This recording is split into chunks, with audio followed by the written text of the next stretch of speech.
Okay, so I haven't really made a video that's physically me. I've just been making, screen captures of how-to videos on YouTube of how to do stuff. But I thought I should make a top 5 of my favorite video game consoles, and the reasoning.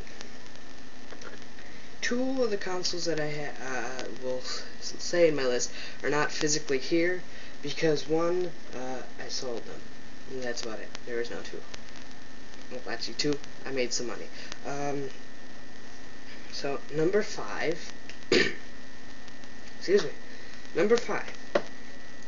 Not physically here. I just had it a couple days ago, but I just sold it and I got like $80-some for it.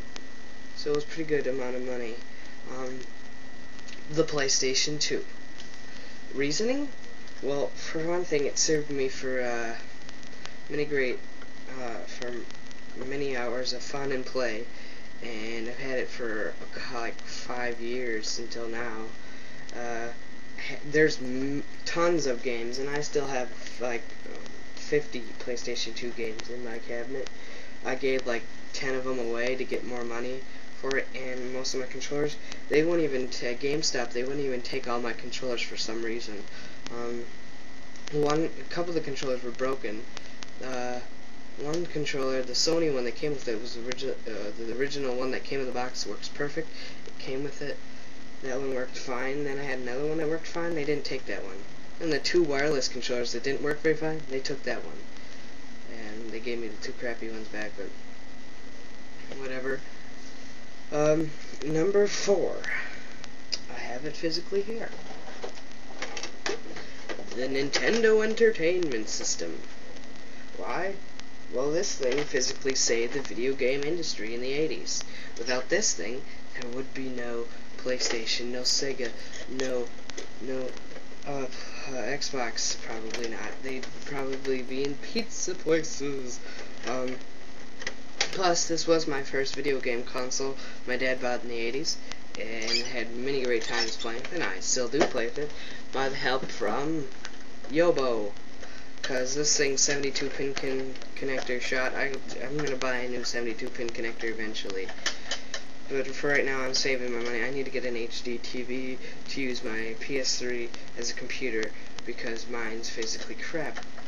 So for right now, I just use this because this works perfectly. Same thing, except for just, the AV connections instead of having all those plus the AV connections. That's number 4. Number 3. Not physically here either. It is the Nintendo 64. Reasoning? It kicks ass. 4 players, which is awesome. My favorite is Party Machine. My most favorite Party Machine, if I'm saying correct English. I don't really care. It's really fun to play when you got friends over. The 3D graphics, 3D graphics aren't the greatest to today's standard, especially stacked up next to the PlayStation 3s. Let alone, not the greatest stacked up to the PlayStation 2s itself, but you probably shouldn't be comparing it. That's a couple generations away. 1 generation away from the PlayStation 2, but whatever. It's fun to play Mario Party. That's one of my most favorite party games. It had some really good like shooter games, like what's it called, Perfect Dark, and Conker's Bad Fur Day. That's a pretty good game too. And I think the best game, I guess, was supposed to be Zelda, like Ocarina of Time or whatever. I've never got into the Zelda or Link games. They were games to me, but whatever. Number 3. No, number 2. Wait, was that number 2? I hope so. Number 2 is, I have it, the Sega Dreamcast. Why? Is because had a lot of great games, 4 controller ports, so it could be a party machine, really good graphics, and it ran off a CD. And plus, now with the way people found ways you burn the CDs, you can just plug in your burned CDR game and play that. And some like the Sonic Adventures games were on here. Those are awesome games. Plus the first physical in the box online gaming modem with the thing.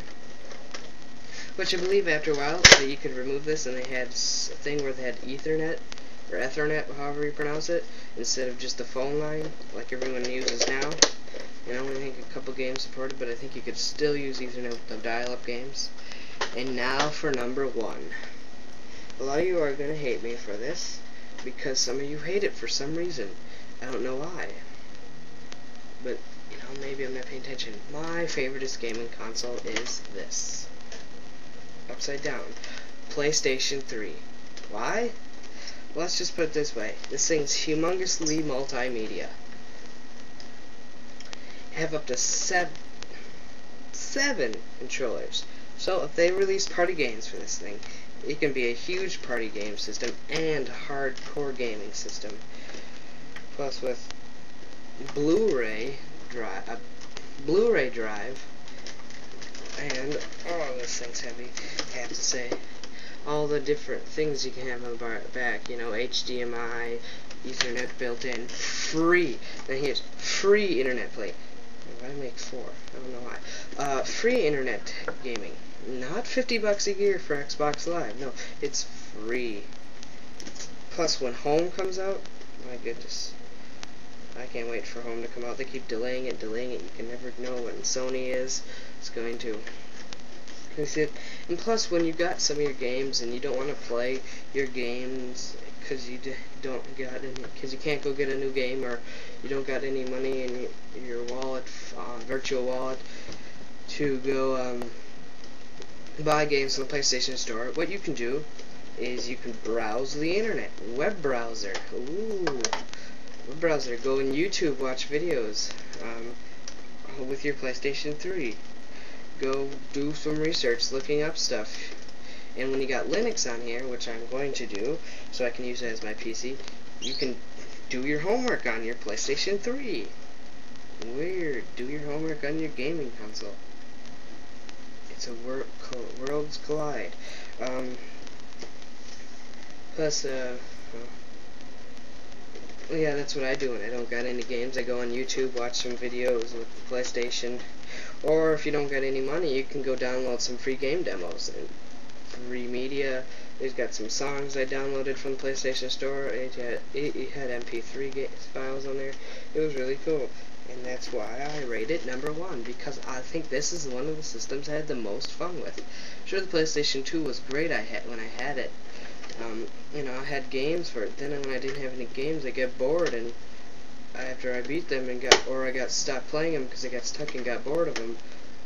What do I do with it then? You turn it on, you click browser, go to see what's in your memory card, go back, configure your system settings, and what did you do? And that's it. This one, you can turn it on, download some free game demos, play those, browse the internet, play music from YouTube, play other stuff, and plus you can. And PlayStation 2 had USB, but you couldn't plug in your USB flash drive. I don't know if this is, you know, USB flash drive. Browse the stuff on there. Plug in your iPod or your MP3 player. Listen to the music from there. This thing's really great. And then plus Blu-ray movies. That's why I rate this number 1. Not because I'm a fanboy of it. I do like it, but I'm not a huge fanboy of it. I like other consoles. I'm three main. I like PlayStation, Nintendo, and Sega. I'm not much of an Xbox person, but my 2 favorite companies out of them all are Sega and Sony. But that's me. Okie doke. That's it for that one. Number 5 was the PlayStation 2. Number 4 was the NES. Number 3 was the N64. Number 2 was the Sega Dreamcast. And number 1 was the PlayStation 3. Ciao.